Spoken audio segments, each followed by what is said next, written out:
Hello, magandang hapon sa inyong lahat. So, inumaga na ako, no? Tatrabaho kasi ako eh. May nadaanan lang akong, may nadaanan lang akong article dito sa People's Tonight Radio. Sabi ganun dito. Ah, para sa komedyanteng si Tuesday Vargas daw, walang umanong masama sa pagiging vocal ng mga Gen Z ngayon dahil anya sign of healing ito sa kasalukuyang henerasyon. Anya, iba na kasi ang panahon. Kung noon ay pinalaki umano ang mga bata na sumasang-ayon lang sa magulang, ngayon ay nabigyan na sila ng karapatang sabihin ng kanilang mga saloobin. Mga bata noong panahon natin, kimi tayo kahit mali na. Kahit hindi na fair yung nangyayari sa atin, pamilya. Kahit toxic na, sabi niyang ganun. Yung mga Gen Z na yan, na very open, wag nating i-criminalize yung actions nila. Iba sila sa atin. They feel deeper. They are more affected than we are kasi nga they are given a pass to speak their minds. Dagdag pa nito. Ah, pinalaki daw kasi tayo ng mga magulang na yes mama, opo papa. Sunod ka lang ng sunod, walang ambag sa decision making sa bahay. Kasi ito yun Ma'am Tuesday, yung pagpapalaki kasi responsibilidad talaga ng magulang yun, 'di ba? Talagang kailangan sumunod ka kasi ang ang pinopromote ng magulang doon ay disiplina. Wala namang magulang na hindi naman ako naniniwala na wala namang magulang wala namang magulang na maghahangad ng ikasasama sa anak niya, 'di ba? Maliban na lang kung hindi, meron naman siguro yung mga walang hiyang magulang, yung hahayaan mo yung mga anak mo dahil tamad kang magdisiplina. Pero by nature kasi, excuse me, yung trabaho talaga ng magulang ay magdisiplina sa anak. Kasi pagbata ka pa, minomolde ka pa eh. 'Di ba? May mga bagay ka pa na hindi alam na napagdaanan na ng magulang mo. Kaya yung mga magulang yung nagsasabi kung ano ang tama mong gawin. Yung pagkakaroon mo ng sariling boses, darating na yung time na yun para sa'yo. Hindi yung sinasabi mo, mga Gen Z, very open, wag nating i-criminalize yung actions nila, iba sila sa atin, they feel, hindi eh. Kung ako ang yung mga kapanahunan ko, yung mga Gen Z na, mga katulad kong Gen Z, yung mga katulad ko kasing Gen Z, sometimes, ang alam lang nila, laking social media to, di ba? Wala namang masyadong alam sa real world yung mga tinatawag mong Gen Z. Kaya ang lakas ng loob nila magdadaldal. Pag na-expose na sa real world, ang sasabihin ng mga yan, ang hirap naman, sa trabaho, ganito. Ang dami nilang reklamo. Kasi hindi sila napalaki ng ng may disiplina eh. 'Di ba? Karamihan ha. 'Yun ang hindi na unaman kaya ang tendency, 'di ba? Marami na depress. Ang taas kaya ng rate ng depression ngayon. 'Di ba? Dahil sa ganyan. I don't agree. 'Di ba? Kahit ako, Gen Z, 'di ba? Hindi, kayo mga lumaki na yung araw na pinapagalitan ng magulang. Yes, nakakaranas kayo ng restrictions nun, 'di ba? Ang nun, ang tawag dito, ang nakakabwisit nun, 'di ba? Gagala ka lang kasama ng mga kabarkada mo kung ano-ano pa naririnig mong pinagsasabi ng nanay mo, 'Di ba? Nakakatulig ng tenga. Pero hindi mo namamalayan, paglaki mo, parang kaya mong harapin ang mundo eh. Alam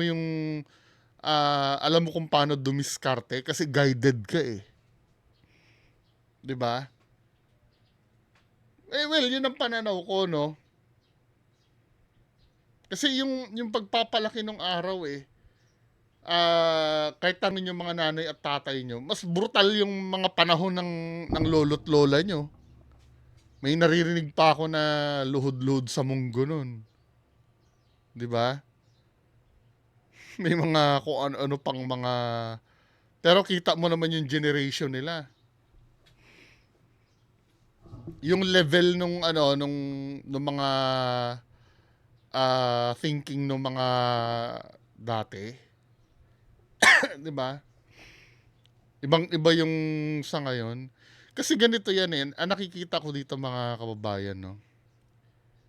Yung kayo, kayo yung mga parents ng mga Gen Z ngayon, tama? Kayo yung mga parents ng Gen Z. Nung araw kasi, yan yung naranasan nyo yung higpit eh. Yung halimbawa, ah, naranasan yung pinapalo kayo ng tatay nyo, pagbagsak ang grades nyo, 'di ba? Naranasan yung pagalitan na or sa school, 'di ba? Nung araw kayo eh. Pag mahaba ang buhok nyo, gugupitan kayo ng teacher, pagtatawanan kayo na pangit ang gupit nyo dahil ayaw nyo magpagupit eh. 'Di ba? May haircut rule nung araw, lalo na sa mga lalaki. 'Di ba? Ngayon yata, meron pa ba ngayon? Kasi kagagraduate ko lang eh. Meron pa bang rule ngayon? Pero kayo nung araw, 'di ba? Ganon. So ang tendency, alam niyo yung hirap nun eh. Yung pinapatayo, 'di ba? Pinapatayo sa school pagka hindi ka makasagot or pagka halimbawa nagdadaldalan kayo, babatuhin kayo ng eraser ng teacher. Tapos nagtatawanan pa kayo noon dati, 'di ba? Pag alam nyo kasi yung hirap noon. So ang tendency nung nagkaanak na kayo, ayaw nyo mangyari sa anak nyo 'yon, 'di ba? Ayaw nyo makaranas ng hirap ang anak nyo 'yon. Dahil alam nyo yung hirap eh. Mahal na mahal nyo yung anak nyo. So ang tendency ngayon, hindi nyo sasaktan ng anak nyo. Magiging weak. Kasi yung pagpalo kasi sa bata, hindi naman sinabing bugbugin mo yung anak mo eh. Biblical yun, 'di ba? Yung pagpalo sa bata, yung mga tipong yung maramdaman niya lang yung consequence na pag mali yung ginawa niya may maaano siya, may mapapala siya. Wala na yun masyado ngayon eh. I don't know kung yung mga parents ngayon pinapractice niyo pa ba sa mga anak niyo yun? Yung naranasan niyo nung araw, 'di ba? Ang kwento ng kuya ko dati nung lumalaki siya, yung tatay namin talaga pinapalo siya pagka yung mababa ang grade, 'di ba? Pero hindi naman nawawala yung love sa magulang eh. Kahit pa sabihin mong paluin ka, kasi yung ibang halimbawa may ibang tatay na kahit na pinapalo nila yung anak nila, lumaki naman mahal naman nila yung magulang nila. 'Di ba? Kasi sometimes sasabihin lalaki na yan na malayo ang loob mo sa tatay mo, 'di ba? Hindi 'yun. Kasi part ng pagpapalaki kasi ng yun eh. Pagbata ka pa kasi, hanggat nasa custody ka talaga ng magulang mo talaga masusunod, wala kang magagawa. 'Di ba? Maliban na lang kung dumating yung time na ikaw na ang breadwinner ng pamilya, medyo may boses ka na no? May boses ka na, pero hindi pa rin nawawala yung authority ng magulang mo nun eh. Kahit na ganun eh. Na breadwinner ka. Parang takot ka pa rin sa tatay mo or sa nanay mo pagka tumaas na ang boses sa'yo. 'Di ba? Yun lang. I mean, ito kasi si Tuesday Vargas, hindi ko masisi to. Hindi ko naman inaano, no? Kasi siya yung nagtanggol regarding kay Sir Jack, yung pagdating dun sa mga pagre-recruit ng NPA. Ano? Kasi taga-UP ito eh. Tama ba ako? Ano rin siya, against din siya doon sa sinabi ni Sir Jack eh. Kahit ba naman DDS yung si Sir Jack, yung sinasabi ni Sir Jack na ano, na pinapadala sa bundok, proven na totoo yun eh. Di ba naikwento ko last time nung kinontent ko to, ano, ah, may kakilala ako na taga sa amin na ganun yung nangyari. Ewan ko, ba't mo sasabihin na parang negative pa yung pinalaki ka na sunod ka ng sunod sa magulang mo? Eh, nasa Ten Commandments nga yun eh. Nai-honor mo ang nanay at tatay mo tapos tututulan mo. Ano ba? Yun nga yung ideal. Siyempre, no?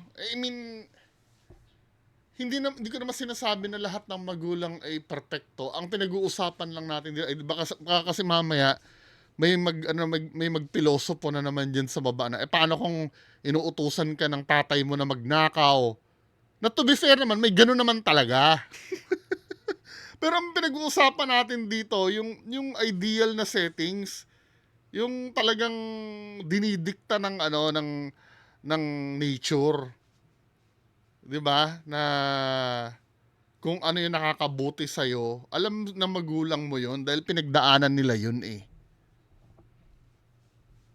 Hindi ganito. Kumbaga, kayo naman no, yung mga magulang naman ngayon. Kayo ha. Kayo ng pagsasabihan ko, hindi joke lang. Na alam niyo naman kung paano magpalaki ng anak eh. Pero sisiguraduhin niyo ngayon, kayo ang masusunod. Hanggat yung anak niyo ay wala pa sa tamang edad, kayo pa ang masusunod niyan. Kaya nga 'di ba pagka minor de edad kailangan pa ng ano sa inyo, ng kung ano man yung gagawin ano, kailangan pa ng permiso nyo ng guardian. Kayo dapat ang masusunod. Huwag kayong papayag na aanderin din kayo ng mga anak nyo. Kasi sometimes, wala naman akong lalo na yung pag sa ano, alam niyo yung may nagkakaroon ng gang war sa Tondo. Tapos pag nahuli yung mga bata, wala naman akong magagawa kasi yan, takas ng bahay yan eh. Kahit anong pagsabi ko, yun ang mga dahilan ng magulang, di ba? Pag nasangkot na sa gulo yung ano, gago, ikaw yung magulang, kaya mo yun. Di ba? Anak mo yun eh. Ano na lang yun, kapabayaan na lang yun, yung ganon. Hindi ako naniniwala na yung ba't nasangkot ang anak nyo? Pinagsabihan ko naman po yan eh. Wala lang kasi akong magawa dahil matigas ang ulo. Hindi, kaya mo yun. Kung pinalaki mo ng pinapalo mo yan, hindi. Naniniwala ako dun eh. Pag pinalaki mong pinapalo mo yan, yung tamang pagpalo, hindi naman yung palo na bugbog. Magkaiba yun, syempre yung pag binubugbog mo na yung anak mo. Kasi yung pagdidisiplina kasi ng anak may ano yun eh. May art yun eh. Naalala ko yung nanay ko dati. Yung tatay ko, brutal talaga yun. Pero yung nanay ko naman noon, naalala ko, pagka hinataw ako nun dati, ng hanger, di naramdaman ko na yung sakit, no? Hahayaan niya muna ako na namnamin ko yung sakit. Siguro after mga 2 hours, lalapit na sa akin yun, gusto mo nang kumain? May aamu-amuhin na ako nun. Kaya kahit pa paano, nade-develop yung pagmamahal ko sa nanay ko eh. Hindi naman parang Bugbugera ang nanay ko nun. Oo, pinapalo, hinahanger ako nun nung araw. 'Di ba? Hello mommy, shout out.